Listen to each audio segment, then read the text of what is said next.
Hello. So what we're doing is we're doing LED lighting for the film industry that will replace HMIs. I'll tell you a little bit about the background, and then I'll tell you about marketing and selling in a global place. So what we are seeing, or what we saw, is that everybody's looking a way to save money, and the technology is there in LEDs that you can really replace HMI lighting. And there is a great push on the producer side to cut down on budgets and cut down on teams on filming, and also this is good for creativity. Then when you have a smaller team, then you have less issues with logistics, so you can do this kind of change in technology. So basically what we have seen also in the film industry previously is the similar change happened in camera systems. There were digital cameras before, then this red camera maker came to market, and now in 2013 everybody is shooting digital basically. There were 10 years or even 15 years Sony and Panasonic for manufacturing digital camera, but they never kind of caught on mainstream.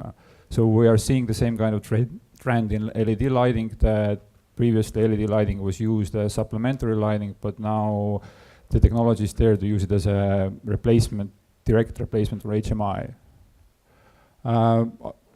We see that the global market for this kind of product is about 3.6 billion euros per year. There's a breakdown between Asia, Europe, and other countries. The advantage of using this kind of technology, our market entry plan, what we have been doing is that we're a little bit different than rest of technology companies. We come from the content side. We have been producing and post-producing films for the last 10 years, and also playing around with technology. So we started to see that there is room for improvement, and we decided and started to design our system in close cooperation with working professionals, DOPs and directors. And according to that, we have now come up with a solution, and our market entry plan is to start close to us and then move to North America, and after that to Asia basically. And also in Europe we have decided to go through Poland, because a lot of DOPs who work in big Hollywood films, almost half of them are Polish. So it's good if we get a good contact with them there, and then it's easy to move forward to North America. And if there is an acceptance, right now we are in the Norwegian market, in Swedish market, and Finnish market.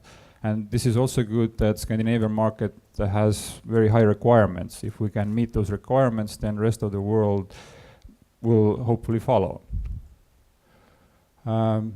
These are our main leads right now. So we have tried to get the prototypes as early as possible in the hands of working DOPs and directors, so they can give us feedback straight from the field how they use them. So we have tested them now in Sweden, Norway, Germany, Poland, and also USA. Since we are in production starting this year, first units are out, and these are the first films that have been made with these lights already.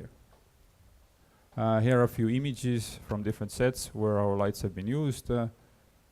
This is Goodbye Dubai, which was shot mainly in Morocco, and also some of it was shot in Austria. This is Burning, which is being shot now in Norway, and our light is very good for these kinds of projects, because most of these, this is like a road movie, so most of the action is going on in the cars, and since our lights are small and mobile, they can light up the insides and outsides of the cars with a lot less equipment than they needed before. This is Tom Turbo. So here's a big frame where we use 12 of our modular lights, and this is used to give daylight feeling to the inside shot. So basically they put it up outside the window so they can light it up inside. Also, while shooting this Goodbye Dubai, we had a chance to do extreme weather testing for our system. This is now shot in Sahara, where there was 46 degrees in the shade, basically. So it was a very good place to test our product also. We have gone through extensive IP protection for our system, for the design and also the topology of electronics.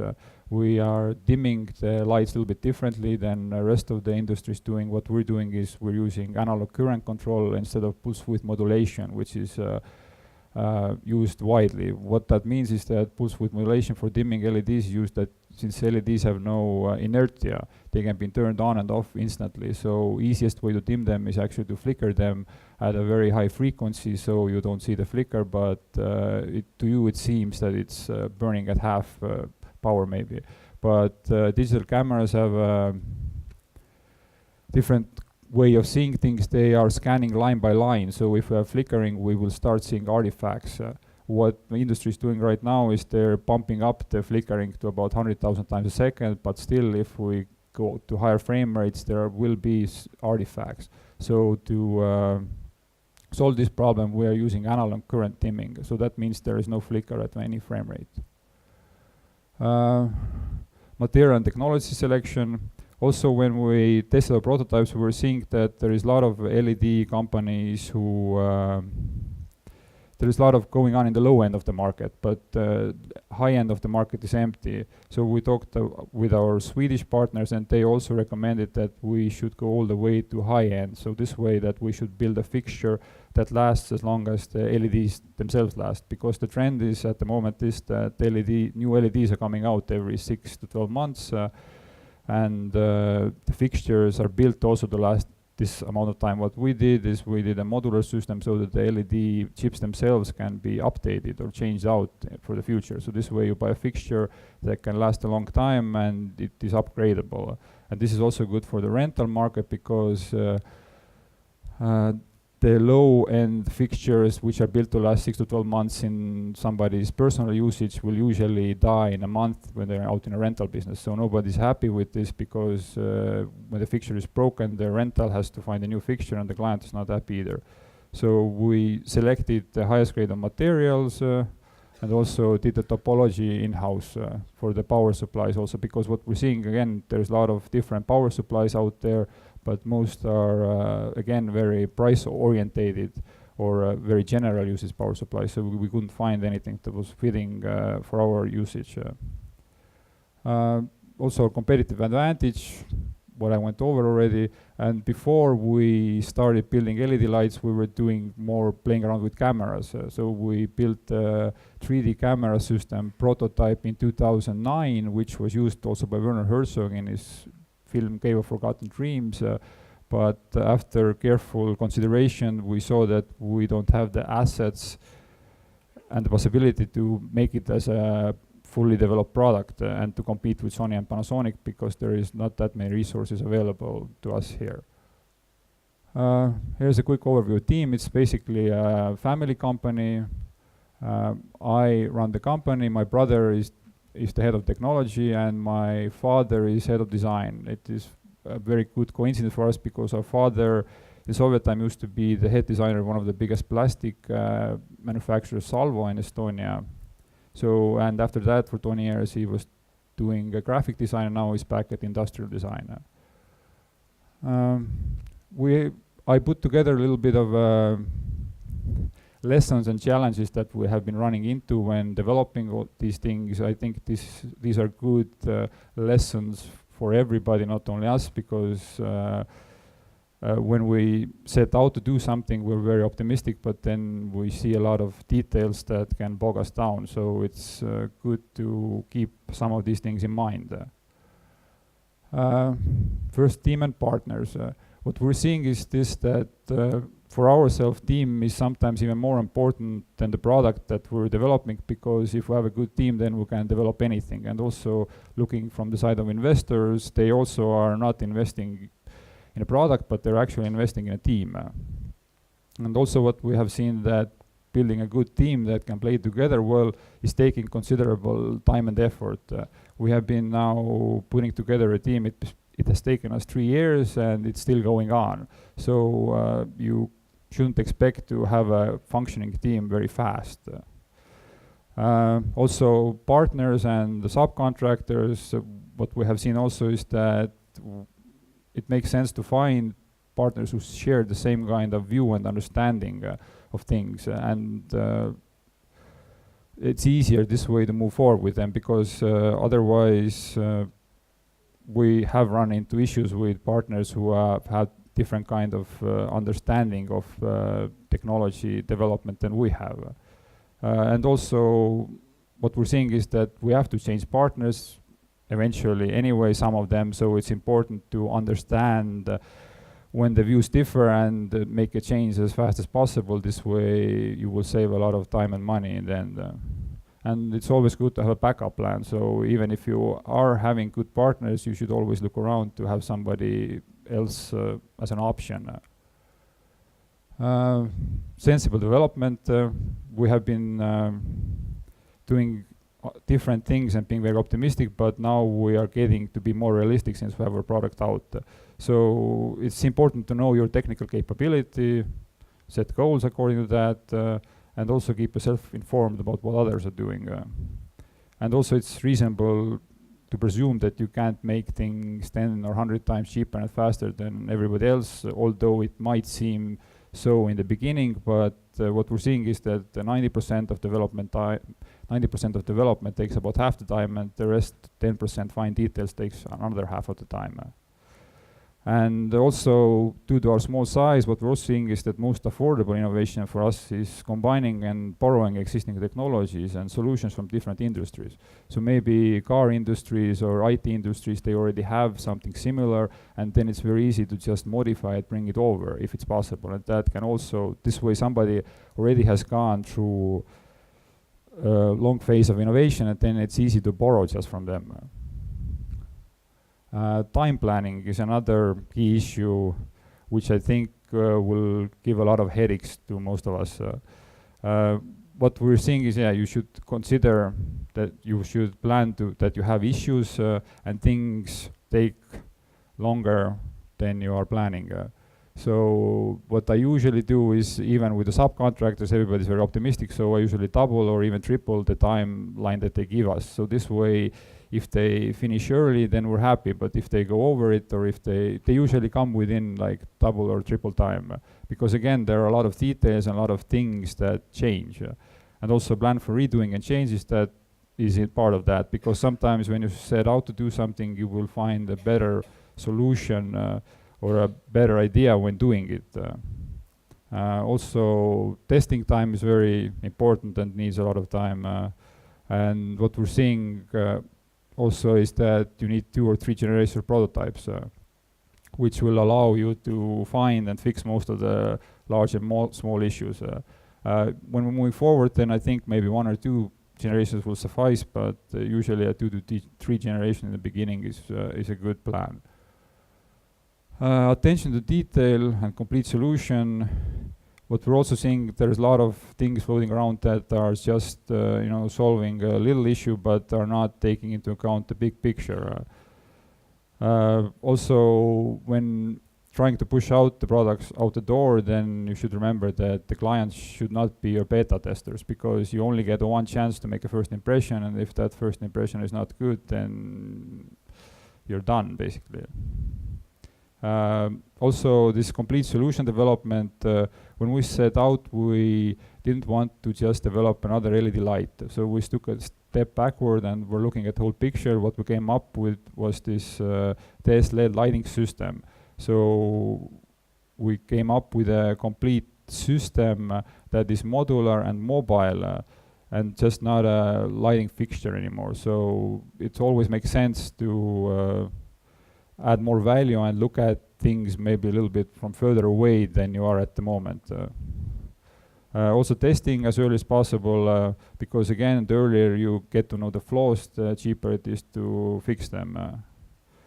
And also do not be afraid to ask advice from smarter people. We have found a lot of very friendly, smart people who have been willing to help us along the way, because everybody, if you developing a technological solution, it's end of the day, it's boys with toys. So everybody likes to play with toys, and this way, if you start involving other people earlier who maybe are smarter or can give you advice, then again, it can save you a lot of time and effort in the end, and also make a better product. Yoga and pivoting is a new and interesting term. That means so you should be flexible in development. And when you start developing something, I think it makes sense to sleep on it a little bit and think about it if you are really passionate about this. Because a lot of friends of mine and people I know are doing things that they don't really like. So even though if it might seem very lucrative, but you're not passionate about it, that means that you might run out of steam in a few years. Because if you set out to do something, it will take out a large chunk of your life. And you don't want to find yourself burned out in a few years and having no passion about what you're doing. Also, change the direction. Like I said before, the team is very important. So if you are developing something, what we did with this 3D camera is that, again, we found out that there is no point because we cannot raise enough finances for this, and we probably cannot compete with Sony and Panasonic. So we decided to change direction. And this is also important that you shouldn't be afraid of that. You shouldn't really, dig into ground and start developing only one thing if you are seeing that something else might be more sensible. Again, the earlier you do that, the earlier you realize that, the easier it is. And also, little thing that for us also the many small failures have led to this success, that we have developed a camera system that we didn't put out the market. We have done different things, but now we have found our niche. And this is exactly what this small size brings to you, is that you can change direction fast. All the big companies, they have a very, very big inertia and they need a lot of time to do anything. But we can change direction fast and bring out new products to the market considerably faster than competition can, actually, big competition. This is basically, in general, overview of what we're doing. About sales in the global marketplace, what we have done is, again, we have tried to put together a team who is very smart. Our sales director is now from Sweden, and he's been selling architecture and event lights for the last 25 years. So again, he was our first client, and when he saw what we were doing, he became a believer, and he decided to join our team. Again, that is very good for us, and it was a very good chance in a way. But again, this came due to this, that we were reaching out at the very early stage of prototypes to test the market, to find different potential customers. And through that, we have this sales manager, and also our production manager is from UK. He used to run Nissan UK production and resource management for 11 years before joining us. So we have tried to, again, not make a team very big, but try to find the best people that we can. Also, due to our background in filmmaking, we have a lot of connections who are willing now, who trust us and who are willing to test our prototypes in real life situations, which is not available to many different technology companies. And I think this is one of the key issues, that you should try to, again, get the product out there as soon as possible, because again, the earlier you have the design fixed, or the earlier you have the feedback, the cheaper it is, again, to bring something out. Because with these, since it's a little bit complicated product, we see that in order to even to produce this, the lead times for most of the components are almost 4 to 6 months. So we need to very carefully plan ahead our production. And that means also that what we have done is we use subcontractors to do most of the production, but we have brought supply chain management in-house. So this way we are managing our own supply chain, but are still using subcontractors, which makes it, which gives us a little bit more power in a way that the subcontractors know that we can change them very fast. And also we get good relationship with all the suppliers ahead of time. We are looking at this, that maybe in a year or two we would like to give the whole, also including the supply chain management, to one big subcontractor, but up until we're not 100% happy with everything, we're not going to do that. I don't know, questions maybe? Thank you. Yeah.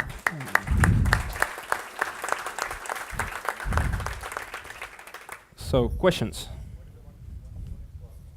So the question was, what's the one unit cost? At the moment, we sell them as sets. So one set is one power supply and 3 light heads. So here we have 2 of them paneled. So the whole set, the retail price is about 9,000 euros.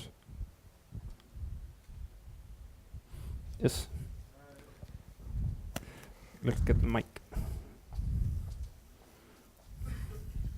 Hi.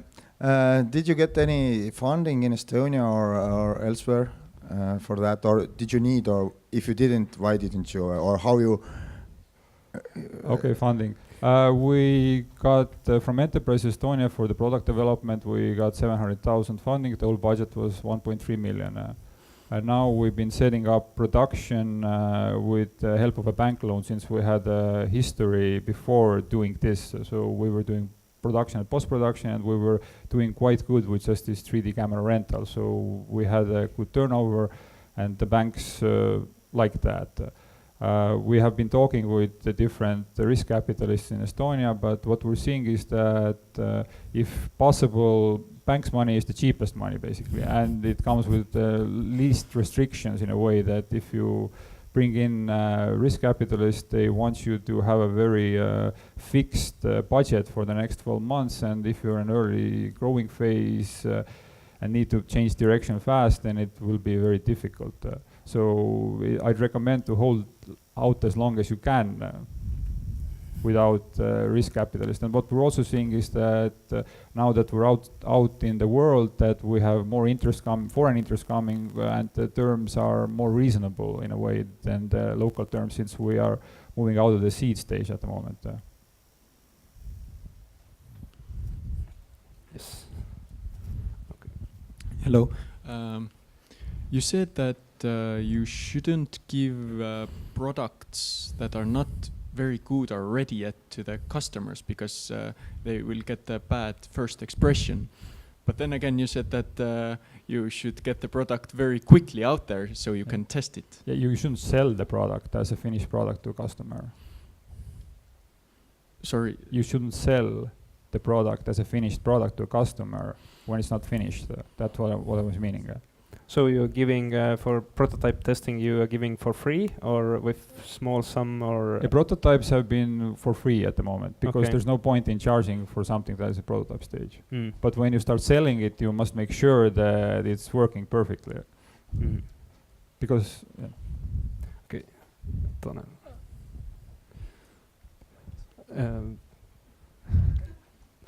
Back to the front. Yeah, thanks. My question is that, as you said, it's a really like a professional tool that you're selling, and what is the expected lifespan of the product? If somebody's making this investment, how long they're planning to use it, and what kind of support and warranty they expect from you, and what is your experience with it? The selling point is also interesting, that we're giving 2 years warranty at the moment, and LED lifespan from the manufacturer is about 40,000 hours. We're guaranteeing 20,000 hours. And the other thing that we're seeing is, since most of it is going to rentals who rent lights out anyway to the film production, so what we're seeing is they're very happy that we are making them like a dry hire deal, so that they don't purchase the product from us, but they rent it from us, and within 12 months period they pay us about 80% of the retail sales price. And this way they don't have to worry about the warranty or support, in a way that it's a rented product, and we also own the product end of the day. For them it's a little bit of a different model than going retail, because what they care about is making money. So at the end of the day, the retail price does not interest them. It interests them that if they rent it from us, how much more money they can make it on a monthly basis when they rent it out to an end customer.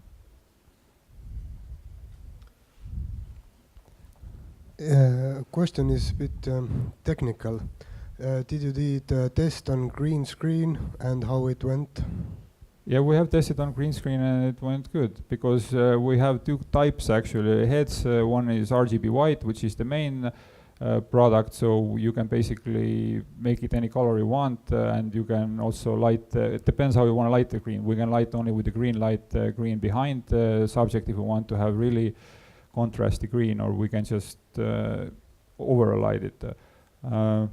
What we have tested also, another version is just white chips, which is good for high-speed cameras. Like I said, we use analog current dimming, and there is no flicker at any frame rate. So we have tested this now with phantom cameras at 10,000 frames per second, and there was no flicker. And this is a very good niche market because they need a lot of light, which has to be stable. And when you get to these high frame rates, right now there isn't a good working solution available.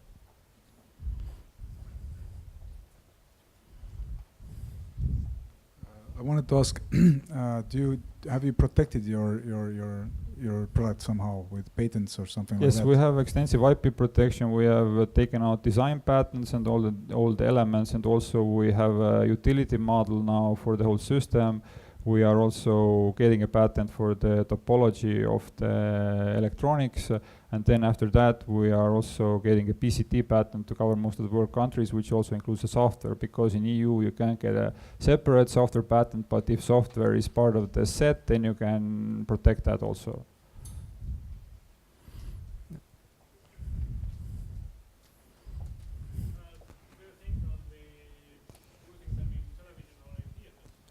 So the question was about can you use them in television and theaters? Yes, television is our next target actually, because what we're seeing is television is actually has grown bigger than film industry already, and it's very easy to bring it over to television. With theaters is we need to change the optics a bit, because theater wants to have zoomable optics, so they want to make it spot and they might want to make it flat.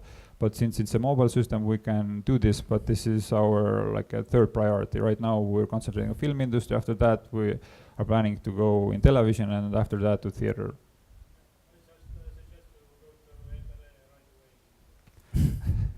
For us, well, the issue is this, that we are producing in limited quantities at the moment because we want to...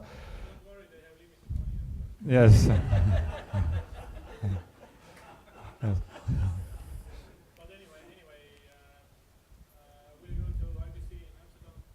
We were in NAB in Vegas for IBC. We don't have time at the moment since we are very busy with all the clients we got from NAB. And we also will be in Camera Image in Lodge. It was in November. And what we're doing now is we are looking for very high profile clients to use these lights at first, because film industry is a creative industry. So a lot of young creative people want to be like the role models, so we're trying to get them in the hands of very high profile directors at the moment. Yes? How was it, did you start out of the blue into the film industry, or did you have any connections before that? Because for us, okay, it's the presentation of this one project, but I don't know what happened or how was the company structured before. Did you have? We started in around 2002 doing production and post-production. So by 2007 we built a world-class post-production facility in Tallinn, but we found out that nobody really wants this in Estonia. So basically you had no experience with LEDs at all? So No, not at that time. So we started, so we moved our office to Warsaw because we saw that there is actually demand for world-class service. So, and at the same time we started playing around with the camera systems, and at LEDs we arrived at around 2009 when these multi-chip LEDs came out at first. Okay. So we have a background in the industry, and we know very well on the content side what they're looking for. So that's also a good thing to have. But then you had to get like the production facilities and the connections you had to find somewhere. Yeah, exactly. And how was that done, or how did you do that? Well, if we would have known how much trouble it would be, I don't know if we would have, if we would have known everything we know now, I don't know if we would have the courage to start this. But at first it seemed it can't be that difficult, But you learn very fast, and that's the thing. We were not afraid to ask advice of smarter people. There are a lot of people around us who are doing similar things in a way that we have like a chip inside. It's an embedded chip which is controlling the lights. It's software control basically, and all the automation industry is doing the same thing. So if you look a little bit, you can find people in that industry, and well, they are very technically capable, but they don't know exactly what is expected of this kind of solution in the film industry. So there is a little bit of a clash that the majority of companies are just putting out something that they think that can be usable, and then you have a compromised product. because they don't really have the real life experience of using this. What we have tried to do is do it the other way around, which is a little bit more expensive and more time consuming, is that we are seeing on the set what is needed, and we are talking with the DOPs what they want, and we try to fulfill that need. So you basically started then to mail order the parts you needed for such a product, because for me it sounds like a little bit risky to, let's say, sitting here in Estonia where not so many big companies, electronic companies are existing, and to say right from the spot, okay, let's compete with Panasonic with the batteries.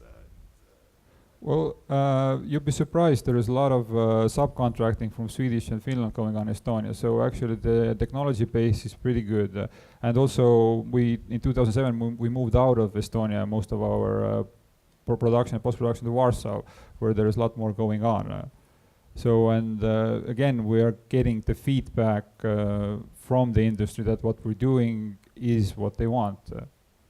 And as I understand, most of the components you are integrating, that you take the existing pieces and combine them into a reliable system which is designed for solving the film industry problems. We did that before, but like I said again, LED chips are right now the only thing that is standard thing that we're using, but other stuff is all custom at the moment. We started out with early prototypes with using just industry standard power supplies and fixtures, but then we moved on from that. But yeah, it's a little bit scary in a way that you.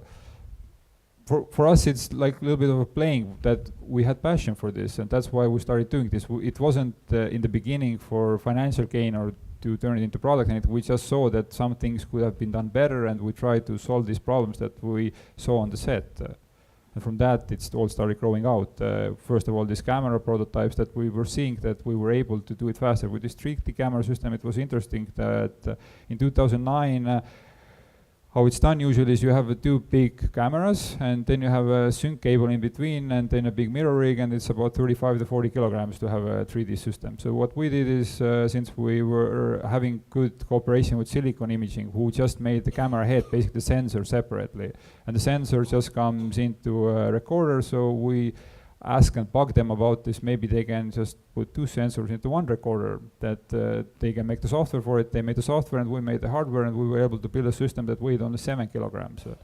And this is how we met Werner Herzog. He was shooting this Cave of Forgotten Dreams, which was in France. There's a cave, Chauvet Cave, where there's cave paintings which are 35,000 years old, and the entrance to the cave is so small that they couldn't fit in there any conventional 3D rigs. And they had a system from Silicon Imaging which wasn't working, and they were asking for technical support, and Silicon Imaging said, we have these guys who always bug us in Estonia. They want new features and complain and all this, and maybe they can help you now. Since Europe is such a small place, you call them and then maybe. So we went there with our rig, and we were able to fix their rig, and they were so happy that we could continue on shooting. They were using our rig because it was a little bit better what they had, and at the end of the day we did all the post-production also for it. So again, it's kind of, you have to have faith and luck a little bit sometimes also. Thank you very much.